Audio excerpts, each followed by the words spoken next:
It is 7:01, Oh, and I'm here going I to am. call the meeting to order. I believe we have a quorum. I'm going to do something a little different at the beginning of the meeting. We're gonna First say, of all, I want everybody on the board to meet Dan Handy. He's a new alternate. wherever it Um, is. Gary, unmute yourself and put your camera on. Oh, okay, there we go. Oh, there he is. So Hey, Dan. we have a very full Hey, Gary. board tonight. That Gary's the other alternate, Dan. So I'm going to do something a little different to start the meeting because Nora and I met with Brian and Andrew and Sue Fillion a little while ago to try to see if there was something we could do to make the meetings run a little smoother and a little bit less chaotic. So I came up with some procedures. We'll see how they work. And if they don't work, then we'll try something different. So all participants except for DRB members will be muted except when taking the oath, presenting or commenting on a project. DRB members will identify themselves as they speak or ask questions. That's just so that when BCTV picks it up, they don't have our little name tags in front of us, anymore. So people will know who we are. Members of the public will identify themselves before commenting when called upon. Voting is going to take place by roll call so we can ensure the accuracy of the record. And I can make sure that I have everybody recorded. If there are technical difficulties during the meeting, it's going to be understood that we're adjourned until a future time can be determined. And the meeting's going to come in the following order, the meeting part of the meeting. The applicant or representative will be asked to present their proposal. The board members will ask questions of the applicant. Interested persons will be invited to speak. And if you are not an alternate or a member of the board, and I don't see anybody here tonight, but there's a raise hand thing. If you go to participants, there's a little icon, you can raise your hand. And Andrew will help me keep track of those and then you'll be called on. The applicant or applicant's representatives will be asked to respond to the comments. And then the board can ask additional questions. We'll review the conditions and then there'll be a motion and we'll vote. Okay. So I'm going to read the usual opening. What about Maya? Yeah. What about when we go into executive, off the board? Is that going to remain the same if we make our Yeah, there'll be a decision? motion to go into executive session and we will adjourn to executive session. There'll be a second link set up. Right, We are have we to do that. regulated to the amount of time for that session or no? No, we probably will just vote while we're in executive session because Okay. legally we're allowed to do that. Yeah, I just made sure of that, okay. Okay. So at the DRB, we hear applications for land development in the town of Brattleboro and appeals of zoning administrator decisions. Procedurally, the Development Review Board operates on the record. Broadly, this means we take a clear record of testimony from the applicant and any interested parties, and then issue a written decision with our findings. Applicants and members of the public should be aware that as we are on the record, this is your opportunity to comment on and provide evidence relating to an application. In the event our decision is appealed to the environmental court, the court will not take or consider additional testimony at its hearing, but will look at the evidence from our hearing, the regulations, and determine if the evidence supports the finding and decisions of this board.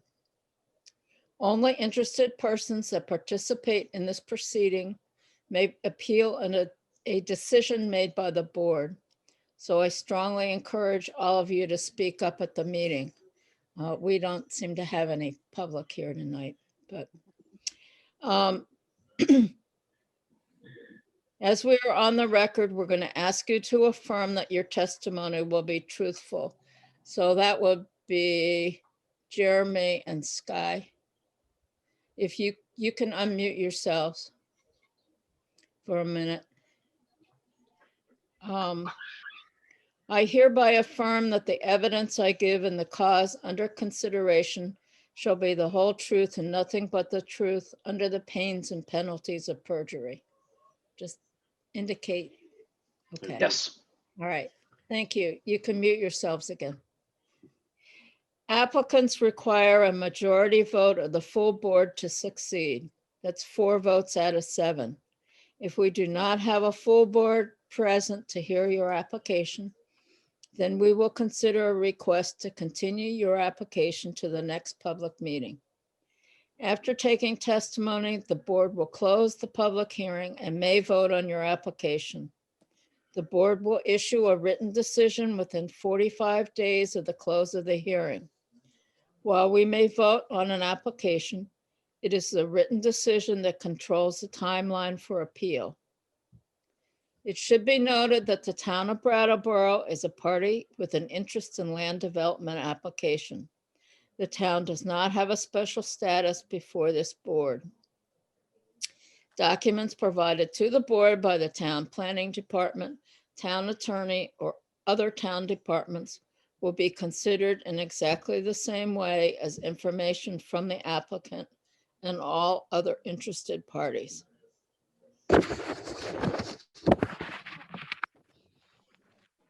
Our last meeting was January. No, we didn't have one in January. No, excuse me. Yeah, it was December 16th, Maya. December 16th, yeah. Mhm. I have it right here in my hand. I just turned the page wrong. December 16th. Can I have a motion to approve the minutes of December 16th?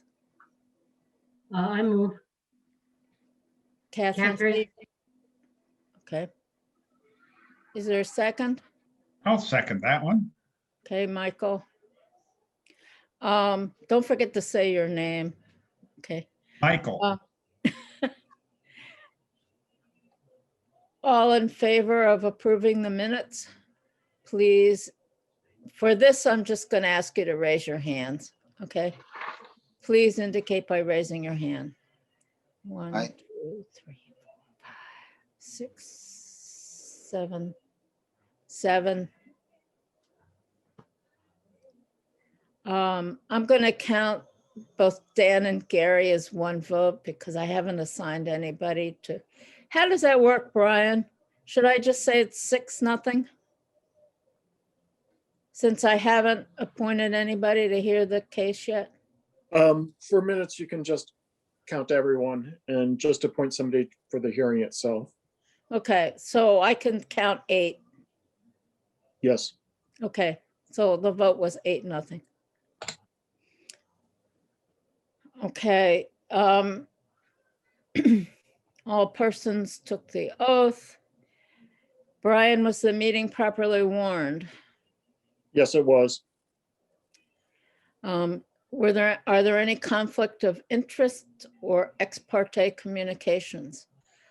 John is not here because he had a conflict of interest. Anybody else have a conflict of interest? No. No. No. Okay. So Gary, I'm going to point Dan to hear this case. Okay, you can comment, you can feel free to comment or ask questions, but Dan will be the one that votes. Okay? All right. I have to find my thing here. Case number 2021-5, BQ Realty LLC.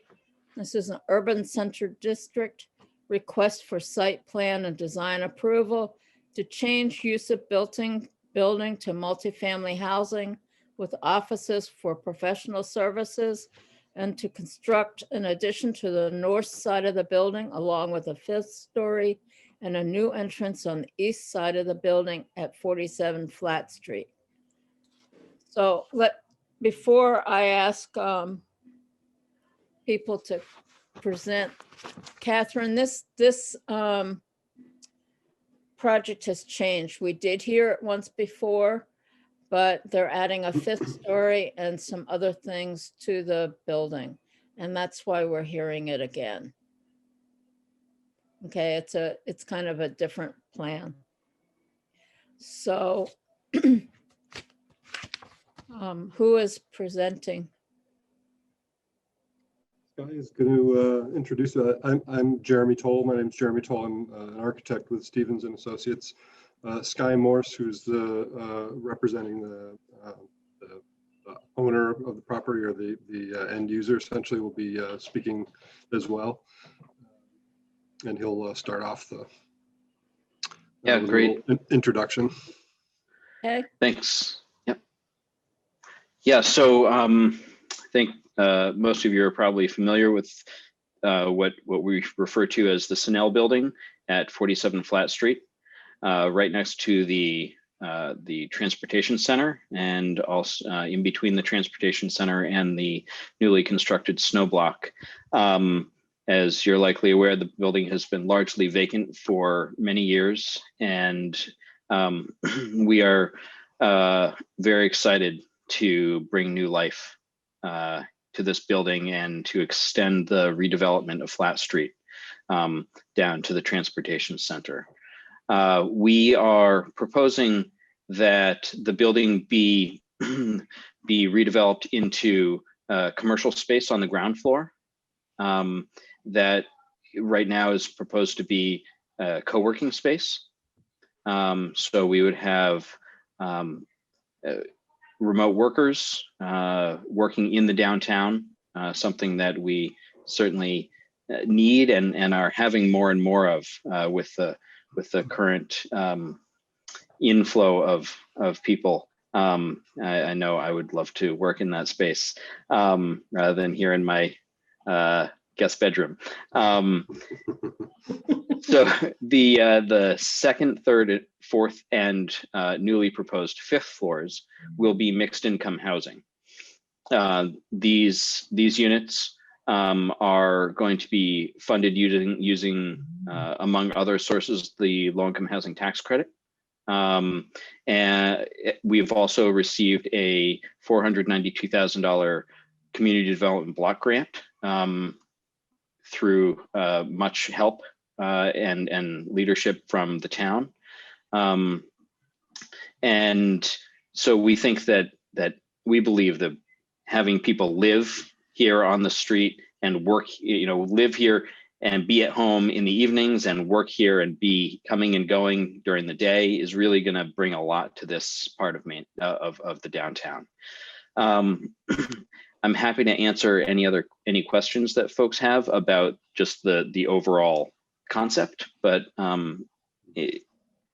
absent any, I'll turn it over to Jeremy to talk about the design and the project details.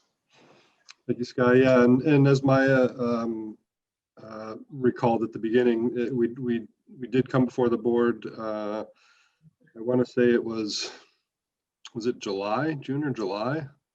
I think it was July. Yeah, and at that time, yeah, the building was we're working with the existing 4 stories. Maybe you can forward to the next.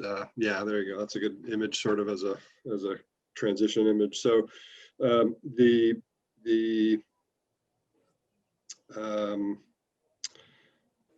how do I And just describe to kind of orient folks in terms of what we're looking at, this view of the building, of the proposed redeveloped building, is from standing in front of the snow block. So to the viewer's left is kind of looking down Flat Street, Mhm. and to the viewer's right is the vacant lot between snow block and this building.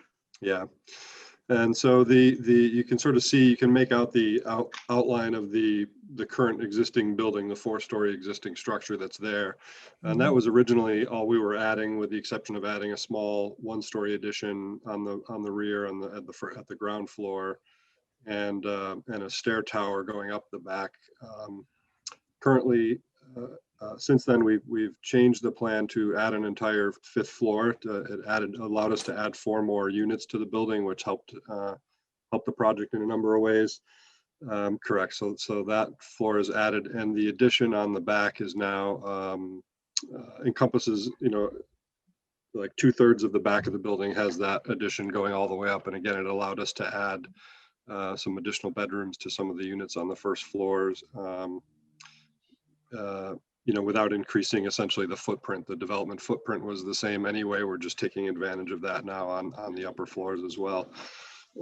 So those are really the only major changes. Nothing else has changed in terms of the orientation of entrances or that sort of thing. So what you're looking at is the sort of the east face, which would be facing, ideally, we hope one day, a park between Flat Street, and between this building rather and the snow block building.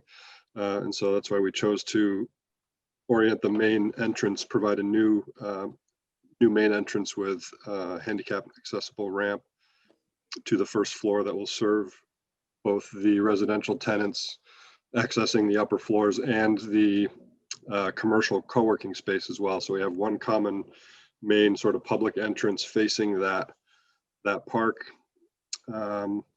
as well as a secondary entrance and exit for the commercial space still on Flat Street in that existing location. I guess if you want to go to the next slide. So these are the elevation views. Similarly, I guess starting from the top left, that is the south elevation. So that is the Flat Street elevation. From this building we're also pursuing historic tax credits and a historic designation for the building. So this south elevation and the east elevation are the 2 that have been deemed sort of significant historic elevations, and where we intend to restore existing historic windows to the extent possible on those 2 elevations.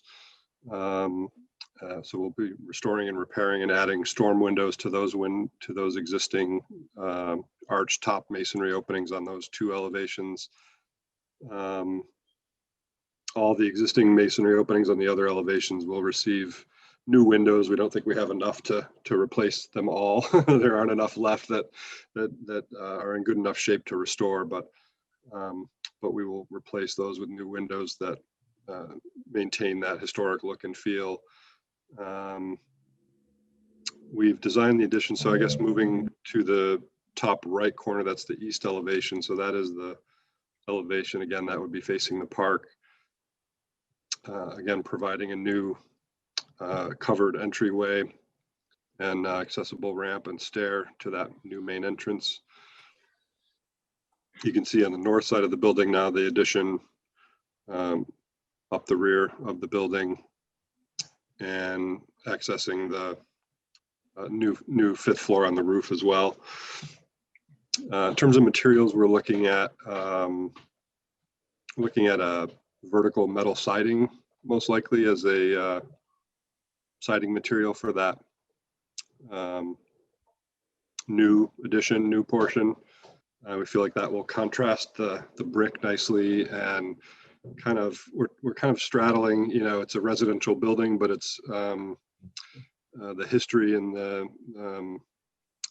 you know, historical use of the building was industrial as a warehouse, and so we're kind of straddling the, you know, trying to keep it sort of industrial feeling, but also in a way that is going to be comfortable and contemporary, you know, feel like a contemporary residential facility as well.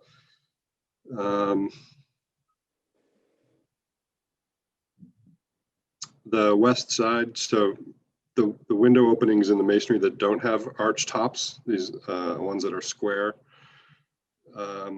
represent essentially new openings that are made in the existing masonry. So again, being a historic building, we, you know, want to differentiate a little bit between the original historic building and the new and the new structure. So that's one of the subtle ways we're doing that. Anybody have any questions at this point? I do. Eric, Eric Annis, just curious question. I can't remember, what's the heating system's going to be in the building? We're still working on that. Well, I shouldn't say that. Hot water is still in question. I guess the heating system is going to be, it's going to be a VRF system or you know, electric Heat pump? heat pump system, right? The multi heat pump system. Do you have a backup for it? No, it's not required to that I know of. Well, just my historical experience with heat pumps, when it gets extremely cold, that they don't perform. So Oh, it will have electric. Yeah, it will have electric backup. sort of reheat capacity, right? Yeah, I Okay, thought you meant in okay. the event of a power failure. Yeah, No. Yeah, no, that it will have, yeah, we haven't figured out exactly what manufacturer we're going with yet, and therefore what the specific temperature, Okay. you know, limitations are, but absolutely no, it would have electric resistance backup and for very cold weather for sure. Yeah. And Oh, so, I have a- Jeremy, if there is a, oh, sorry, Sorry. Catherine, go ahead. Catherine Turnus, I have one question. First of all, it was designated as a historical site. Is that correct? So at that point in time, was there originally anything that in the building structure that would allow for another floor? I mean, how Yeah. old, you know, my concern is it going to change the historical standing of the building because of this? I can answer that. The Design Review Committee, which looks at historic buildings and buildings in a historic area, has reviewed this. And adding a fifth story, as long as it's differentiated the way it is in this building, it's not flush with the old building. And there's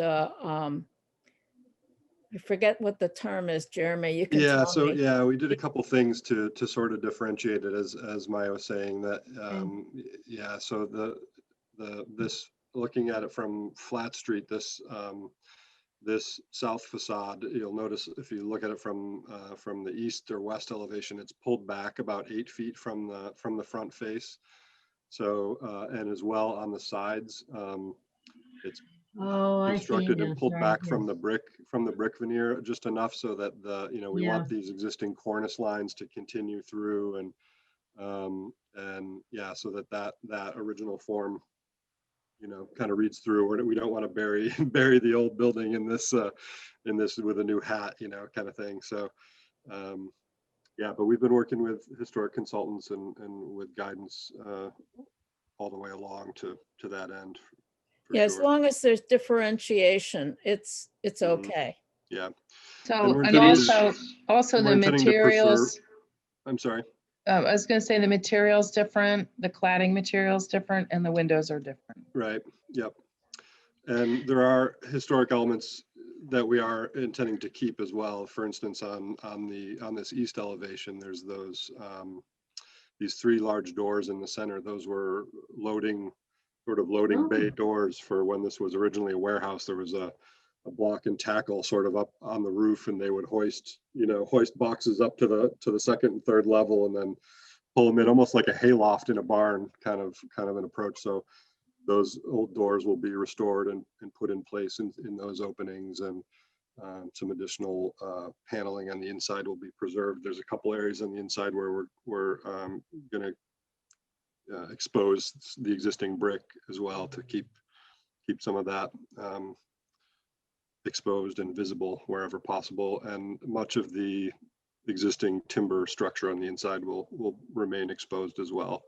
On the ceilings, timber beams and floor structure will remain exposed. Yeah, I thought that was actually an interesting design choice that was led by the historic consultants. They determined that the floor inside is actually not that historically significant or in that greater shape, but that the rafters and the roof supports or the ceiling supports really do capture the historic elements. And so rather than insulating up between the floor joists, we're going to be laying a new floor on top and leaving those support elements visible, which is, I thought, was an interesting choice.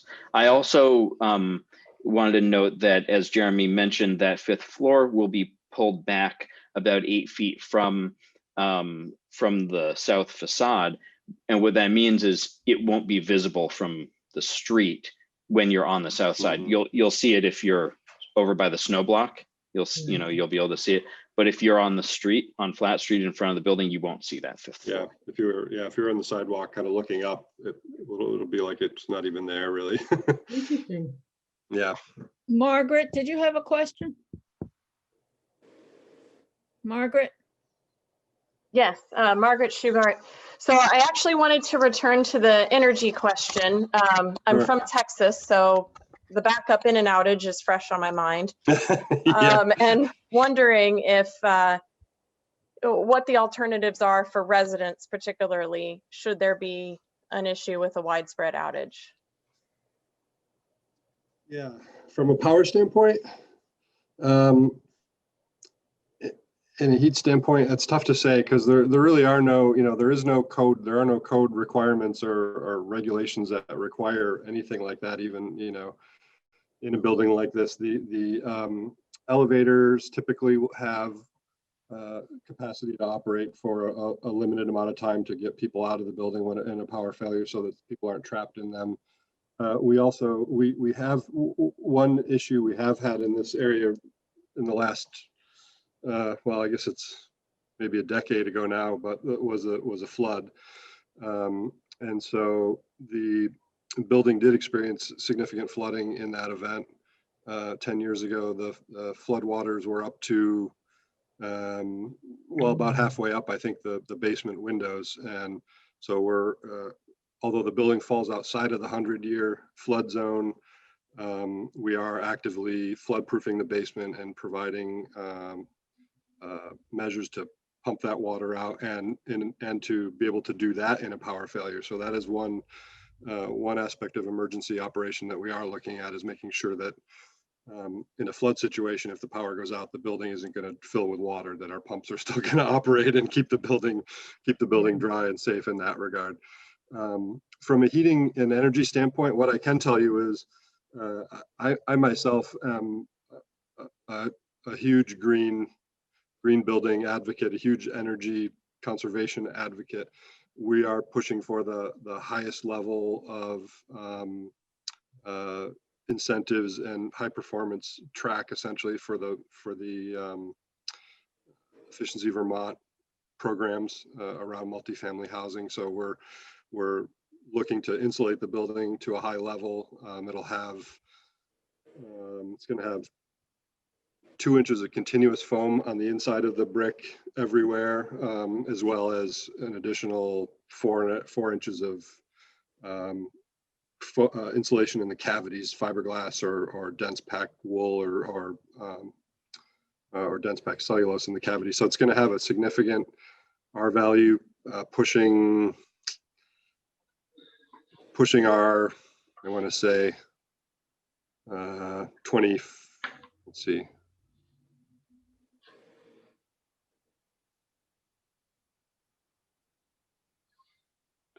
20, pushing our 28. So between that and the masonry, with that and the masonry mass of the building itself, I would imagine it would actually be able to, it would actually probably stay above freezing even in a power outage for a few days, believe it or not, enough to where pipes wouldn't freeze anyway. I don't know that, you know, you'd want people staying in a building without heat for that long, but certainly I think the building would be survivable.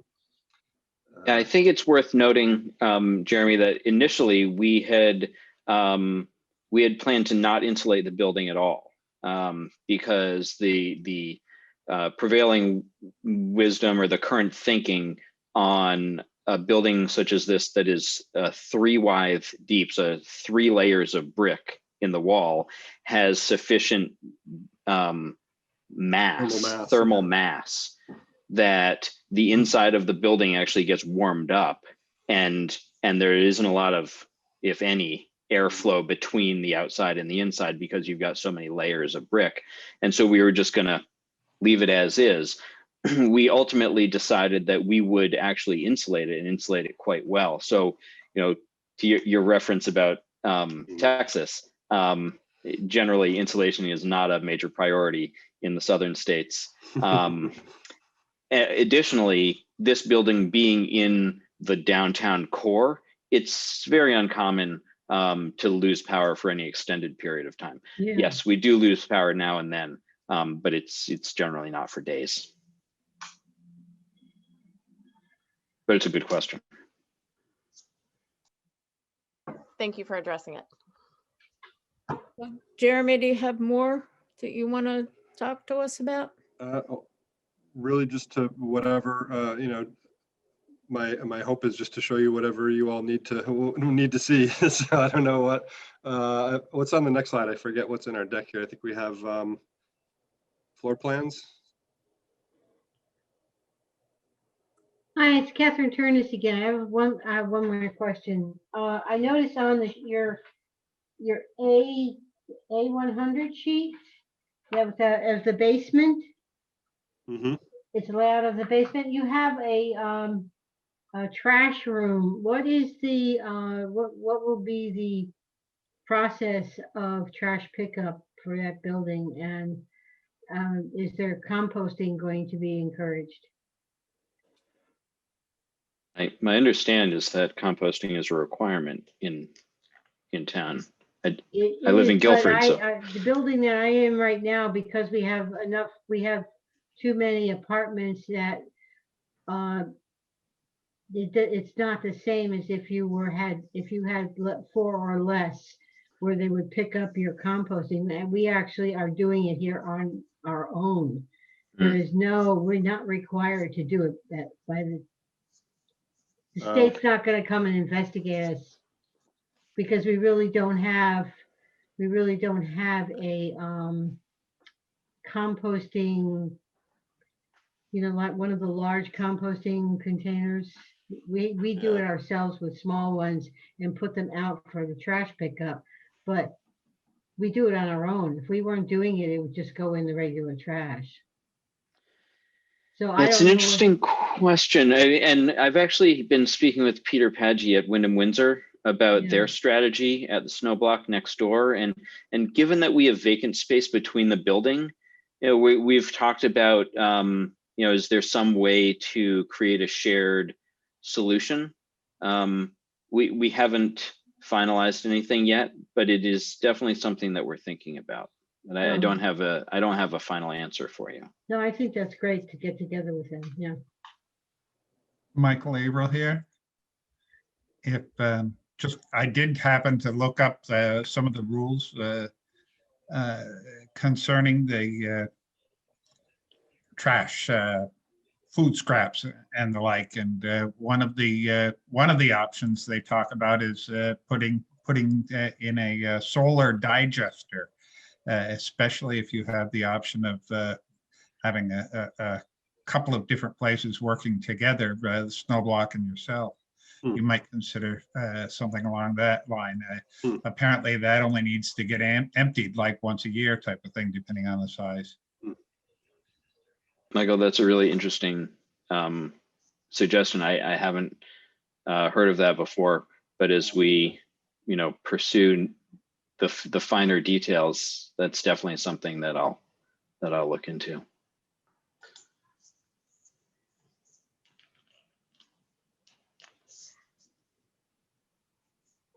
Anybody just- else have questions? Yeah, it's Eric Annis. Just a quick one. I'm facility manager for Winston Prouty.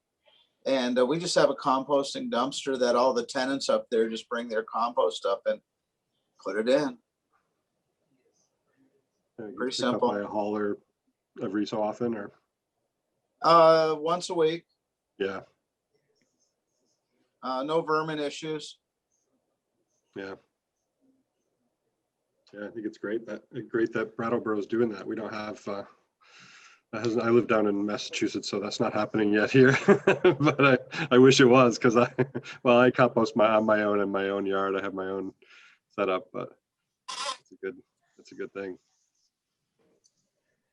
So do people want to go through the floor plans? Yeah, this is the 5th floor. I only saw in your slide deck, I think, this 5th floor and the roof. There wasn't some of the other floor plans, although they largely haven't changed from the previous round, so maybe that was why. But this floor plan is representative of a typical floor. It's a little smaller. The 5th floor is a little smaller than the other floors, again, in that we pulled that south wall back a bay so that we're off of the historic facade a little bit.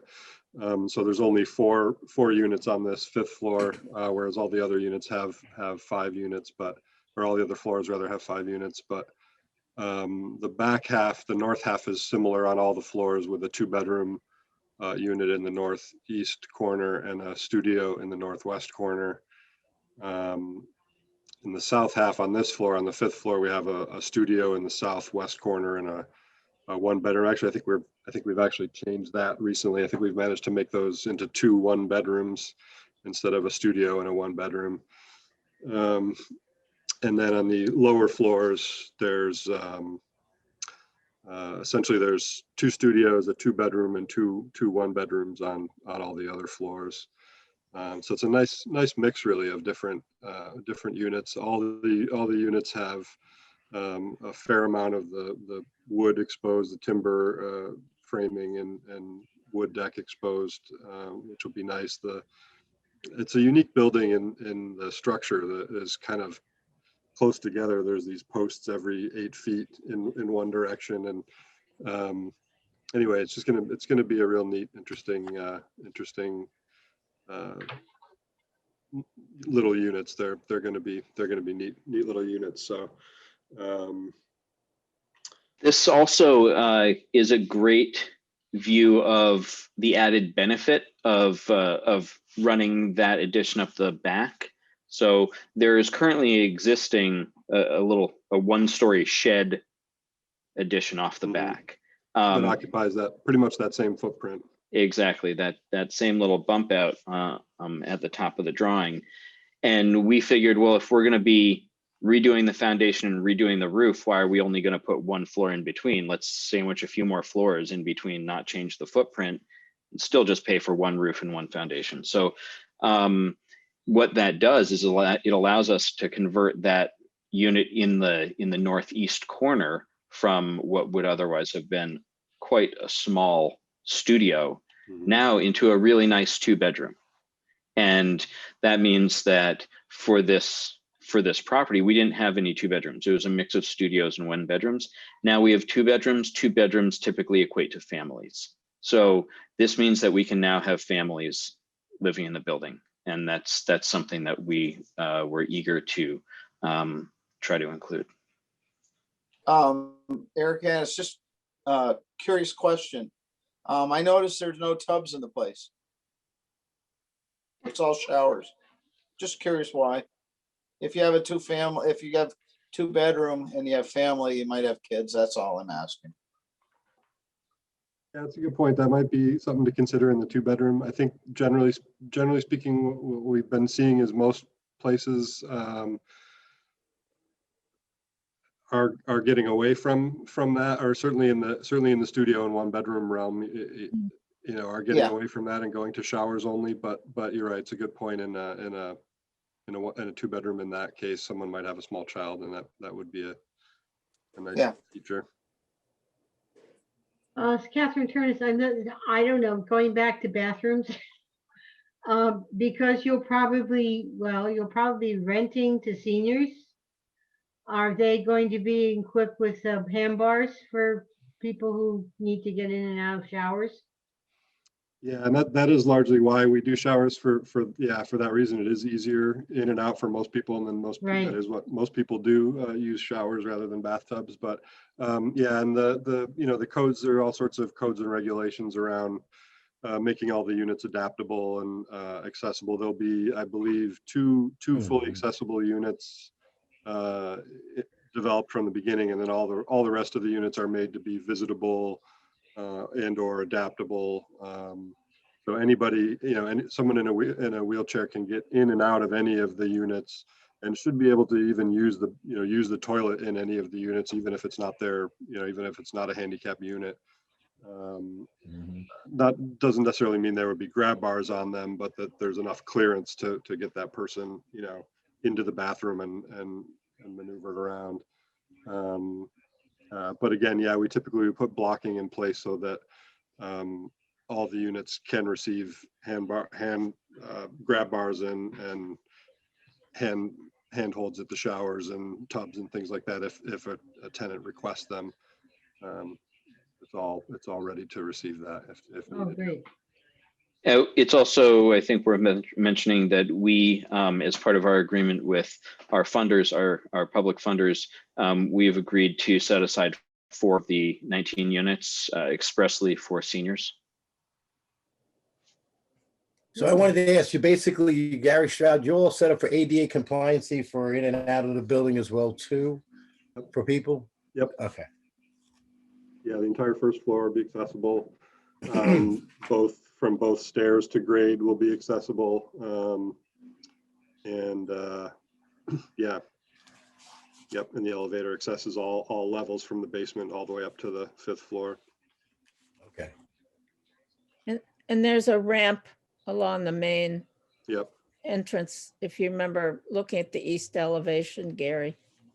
Oh, we're on the other. Let me see. I'm looking. That's what I was looking for on this one. Yeah, this is Can we the go 5th back floor to- plan. So Yeah, that's what I was looking for on the other one. I was trying to find it. Yeah, it's a Andrew, little- can it's we a go little back fuzzy. to the view of the elevations? yeah. So So the east elevation has a Yeah. Okay, I see it right right now. shadow, I see it, there's yep. a ramp. Okay. Yep. Andrew, can you point it out? Yeah. Yep. There's a ramp along there. Yep. And that's just for the front entrance, right? Yeah, That's the main entrance Okay. that gets The main everybody in and out of the, it gets them in and out of the co-working space on the main floor, gets them to the elevator, which can access any floor. So yeah, essentially it provides access to the entire building. The ramp for the commercial tenants or the residential tenants. So what's this on the north elevation in the back? Are those additional stairs in the back? Where you see the north elevation? Oh, that's, yeah. So you're looking there at the back of the ramp Yeah. Okay. from that side. Yep. Or the side of the stairs. Yep. Yep. I know that they're behind the building. I think there's another studio in the back behind the building when you go. There's another, I believe, art studio. Yep. And they have that ramp. I think that's a delivery ramp as well in the back also. Correct. Yeah. There's like this building has a loading dock off the back currently that will be demolished. It's part of that shed addition that's there currently. I don't know if I can point. Is there a way for me to have? well, Control and Andrew point. can point it out. Is that Jeremy you want me to point out? Well, I was just going to kind of show with the extent of where the current shed addition is basically just the first floor of that.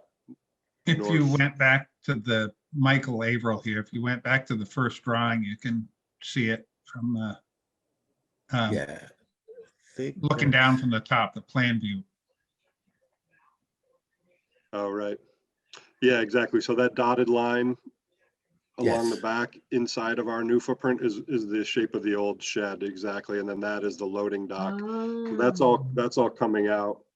And then, but there is a 10-foot right of way essentially, or easement between Right. where our building will be and where that that raised loading dock that you're talking about on the other building is yeah, just north of where your cursor was a second ago there.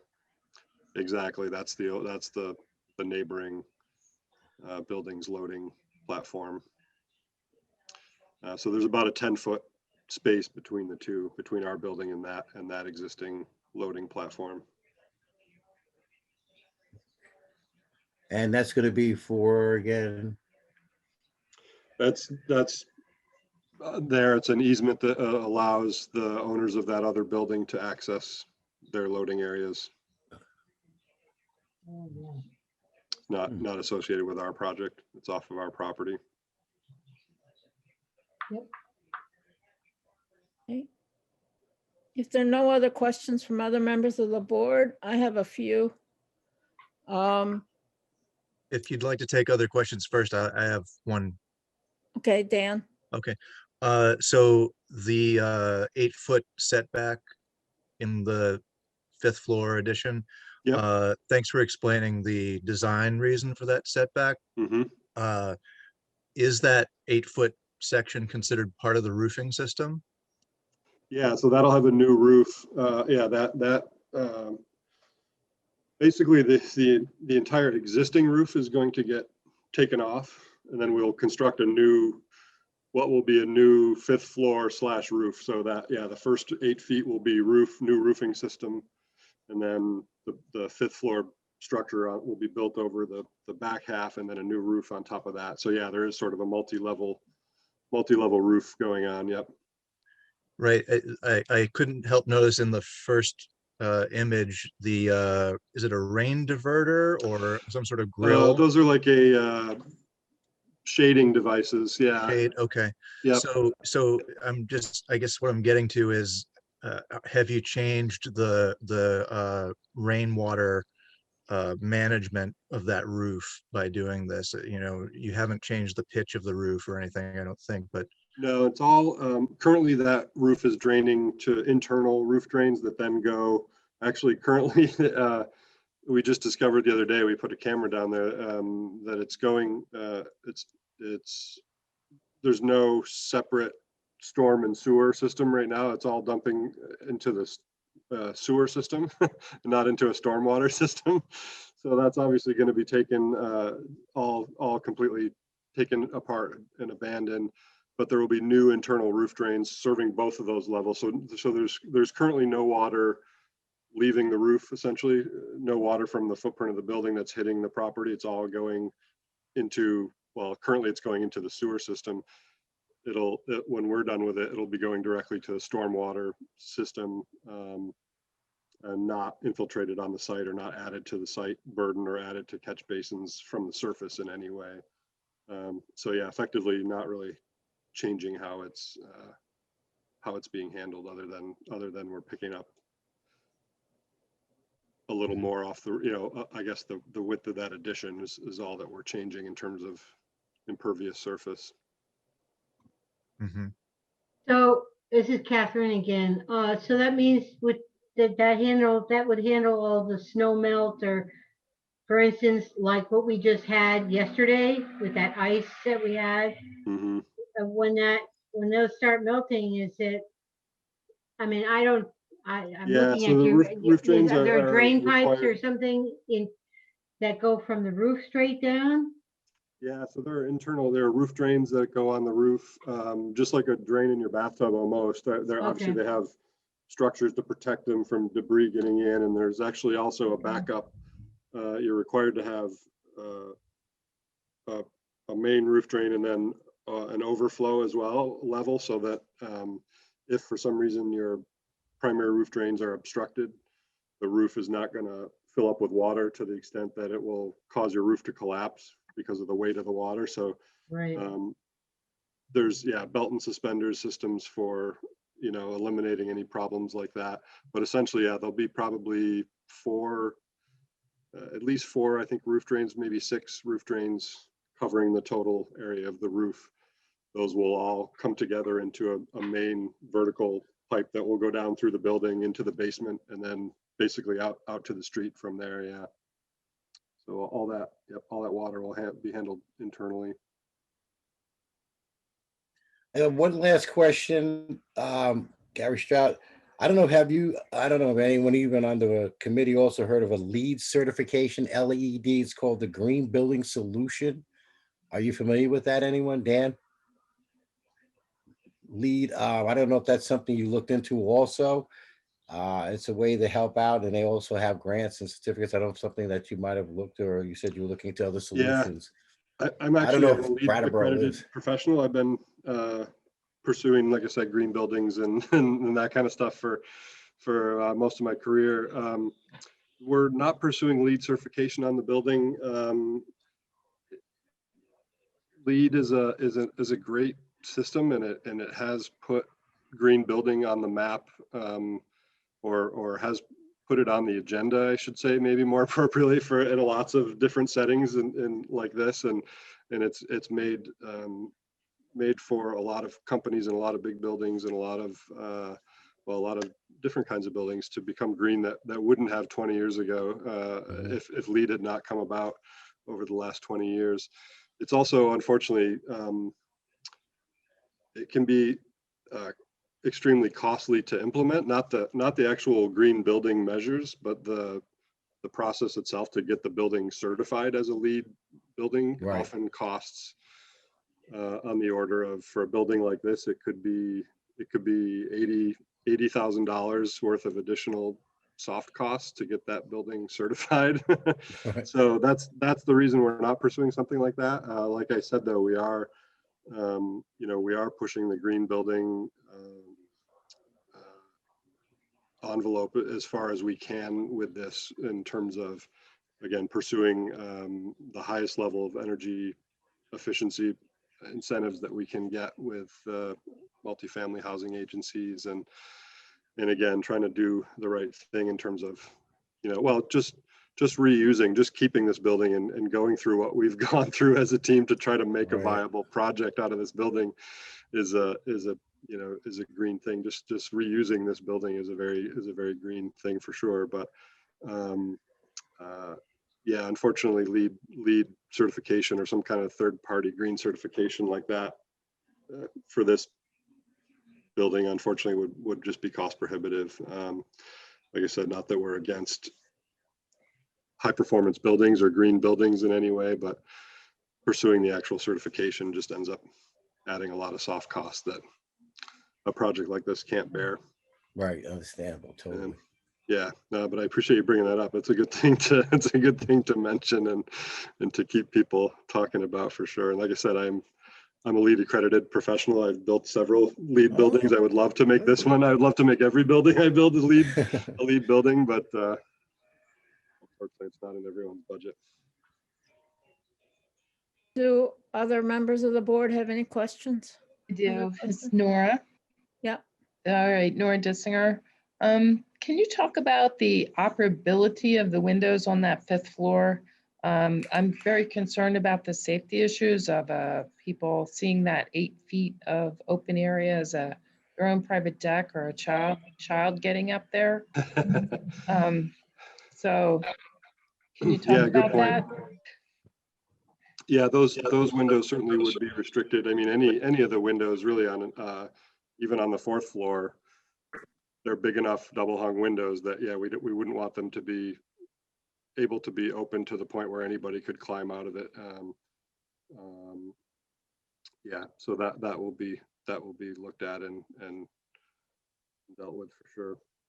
We want them to be operable for ventilation, but yeah, we don't want anybody climbing out a window.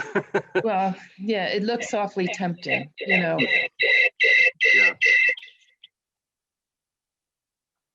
we would have liked to have turned that into a roof terrace with an actual guardrail and made it a safe outdoor space. But again, money's not, the money wasn't in the cards for this project. That it would have been a nice amenity, but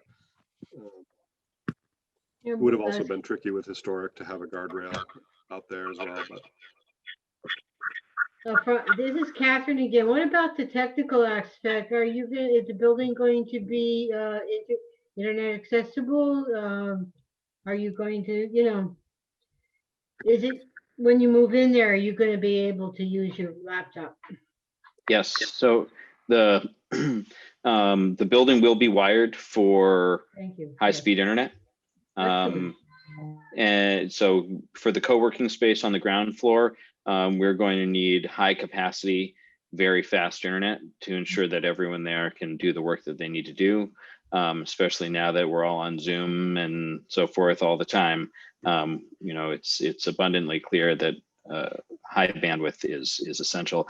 But so bringing that infrastructure into the building will mean that also the tenants will have wired and wireless capabilities if they so choose. Of course, they'll have to subscribe for the service on their own, but the infrastructure will be there.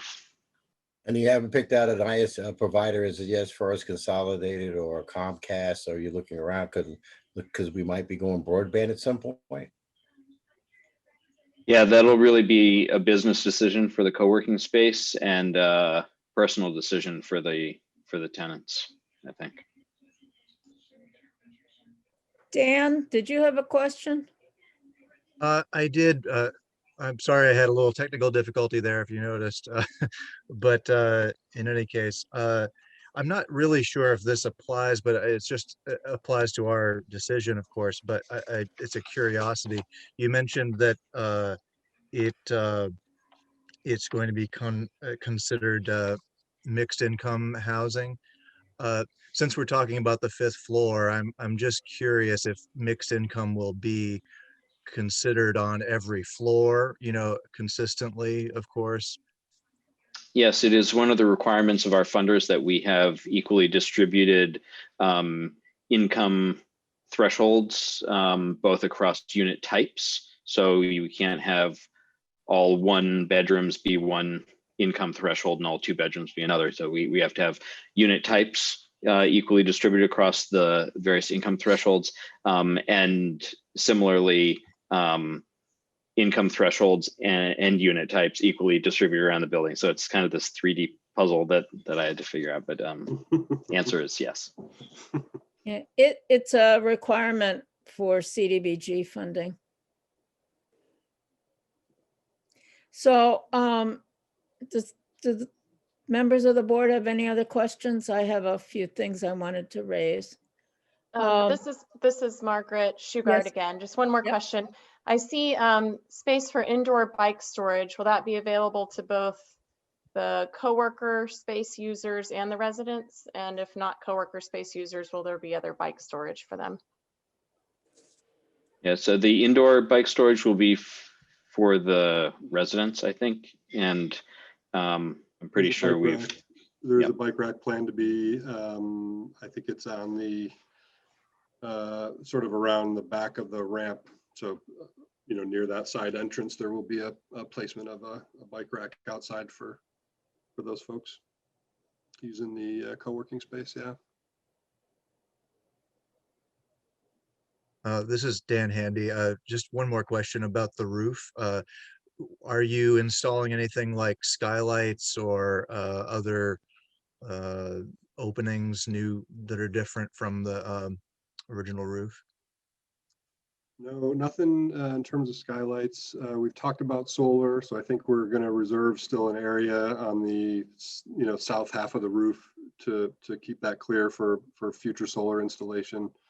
So we're trying to keep all of our mechanical equipment sort of bunched around the elevator hoistway where that comes up above the roof, and like I said, so we can maintain kind of a solar ready area and maximize any footprint available for that. But yeah, no skylights or anything of that nature. Yeah, it'll be a low glare but low albedo um, membrane, single ply membrane surface, type roofing system, you know. I'm sorry, Maya, one last question. Parking. That's Yes. another thing. That was going to be my first question. Oh, so, I'm sorry, I took that away from you, Maya. It's okay. I'm sorry. I was just thinking about that handicap parking, charging, say all that. How have you worked that out with the town or anything yet? Because I know they're going to be redoing the parking garage at some point. So that's another issue. So I don't know what your Well, strategy. Gary, I know that this building is not required to have parking. Right. Oh, okay. So, Because of the downtown zoning, yeah, the urban center, yeah. yeah. So, because of where it's located. Gotcha. Okay. So people will have to park and charge their cars over in the parking deck. That's right. There you go, right across from there. So they will have to pay for a monthly pass or a yearly pass or whatever, if they're going to have a vehicle there. Okay. Right, it is. So one of our stated intents with and our philosophy around development in general is to keep our development in downtown, the downtown core. And one of the reasons is that outside of housing, owning a car is often the largest single cost in someone's life. And if we can create affordable, high quality, safe and decent units in the downtown where there are the grocery store is right across the Whetstone, right? The co-op is right there. Right. There are abundant jobs on Main Street and in the downtown core. If we can eliminate from someone's life the need for a car, we've just saved them an incredible amount of money, the largest single expenditure line item in their personal budget. So that's kind of the philosophy around that. And carbon emission. To say nothing of carbon emission. Yeah, this is Catherine. I live on High Street, right next to the brewery, next to the High Street parking lot. And I have to tell you something, living downtown, being able to, I had a car. I don't own a car anymore. I haven't had a car in 5 years now. Don't need one, except now because there's no buses running because of COVID. But living downtown is wonderful. I love it. So I have a question about the park that's proposed between this building and the Snow building. I know that you're thinking about putting planters and tables and other kinds of things in that area. Have you thought more about that? We haven't really dedicated much time to the vacant lot at this point. All of our funding is focused and our energies are focused on making the building a reality. And we do have an option on that lot. And so once we can come up for air on this and turn our attention toward the park, we'll be looking to fund the creation of that park, but I don't have anything new to report on that front. Okay. Because the board can decide that we want you to come back to us, or we can decide to have it be administratively approved by Brian. So that's one thing that board members need to think about for just a few minutes here. I'd really suggest just having it come back when it's ready. Okay. That's fine. It would, we could have had we had the option. The other thing is, I don't know if you've seen the Len Howard's report from the fire department. But he has some additional conditions that he thinks are important. I think the members of the board got a copy of his memo. One, you know that a Knox box is required. The current Gamewell firebox needs to be replaced with a radio box. There have to be standpipes in the rear stairwell on each level. And there has to be a sprinkler system on the west side of the building, on the Sprinkler parking connection, yeah. garage side. And sprinkler and water flow by floor and roof access. I'm assuming you've seen this, Jeremy. Yeah, and in fact, I spoke with him yesterday too, because when I did see that letter, I noticed that he was still referring to the fourth floor scheme. So I called him actually just to verify that going to 5 floors wasn't going to change any of those requirements. And he said, no, that was just a mistake, but he's aware it's 5 floors and those requirements are all he's holding to. And so, yeah, we're good with all, that was all stuff we would have had planned anyway. So, yep. So we can include a note in the conditions that you'll look at the fire department's recommendations. Yep, we'll meet his conditions for sure. Okay. Are there any other questions from members of the board?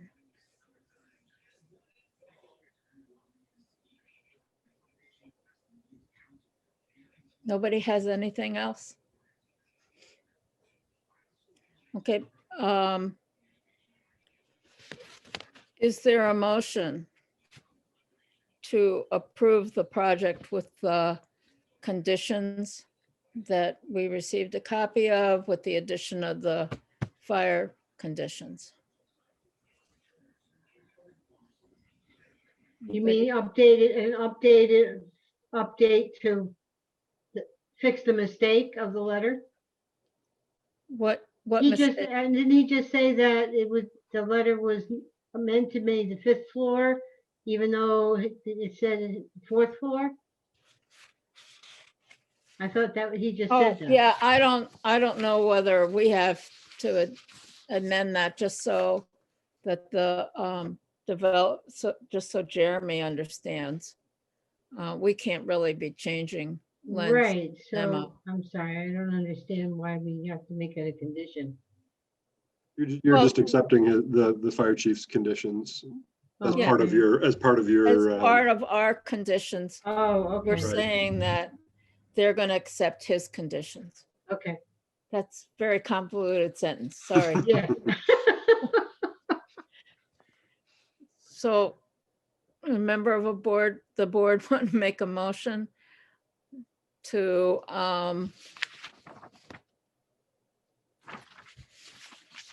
let me read something to,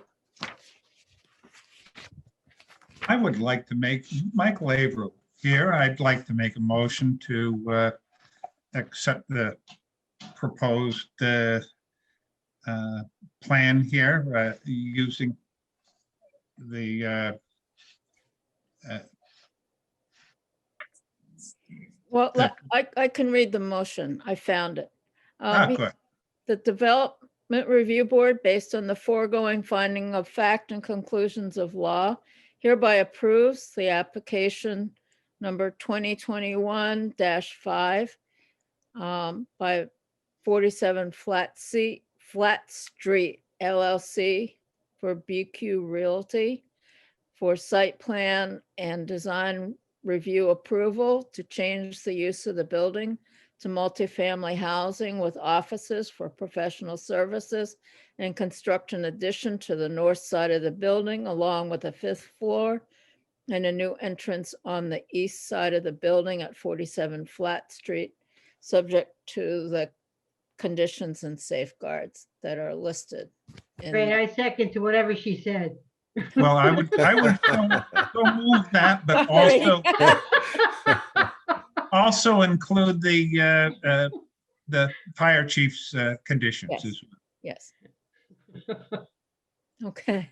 So But it's Michael, been- you have to repeat all of that. I you want me did. to repeat it? No. No, no, no, no, no, no. I was just kidding. I'm just kidding.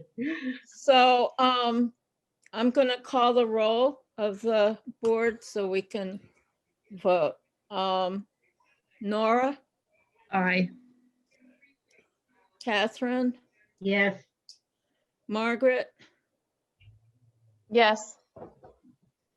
Michael, Yes.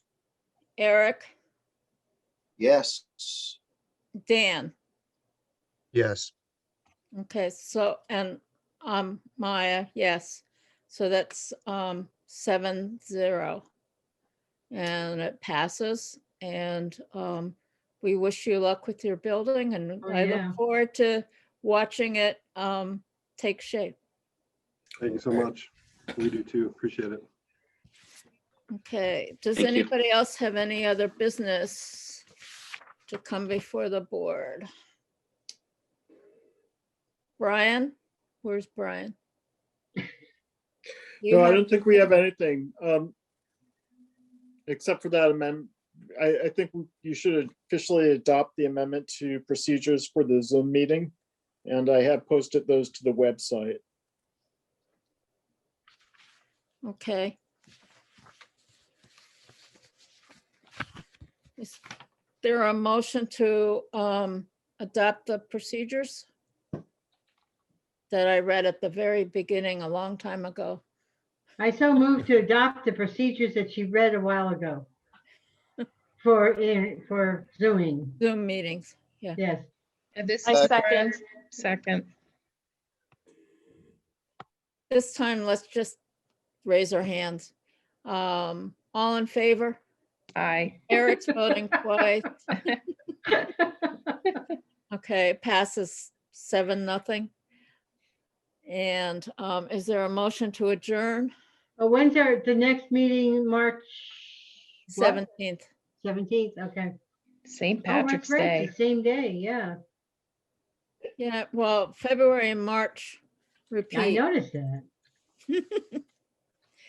Michael Aero here. I would like to adjourn. I'd like to make a motion to adjourn. Okay. Is I- there a second? Second. My cat wants to adjourn. Bye, Kitty. My toddler also wants to adjourn. Okay, all in All favor of right. adjourning? Yes. Aye. Hey. Yes. So we'll see you in a month. Okay. Thank you All very right, much, guys. everybody. See you, Stay St. safe, Patty's. everyone.